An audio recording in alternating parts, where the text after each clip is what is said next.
తిరుమలకి భక్తుల సంఖ్య పెరుగుతోంది కానీ, నీళ్ళకి అవసరాలు పెరుగుతున్నాయి అన్నటువంటి దాన్ని దృష్టిలో పెట్టుకొని చంద్రబాబు సర్కార్ ఒక మంచి ఆలోచన చేసింది.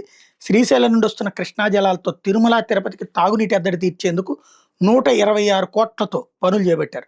చంద్రగిరి మండలం మూలపల్లె దగ్గరన చంద్రబాబు నాయుడు దానికి నిన్న శంకుస్థాపన చేసుకొచ్చారు.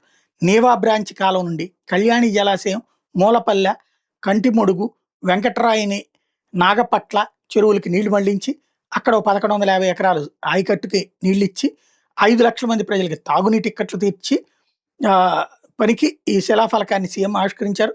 ఏ రంగంపేట భీమవరం రోడ్డు నుంచి శేషాచల లింగేశ్వర స్వామి ఆలయం వరకు నిర్మించినటువంటి కాన్సెప్టు మరొక ప్రధానమైనటువంటి అంశం.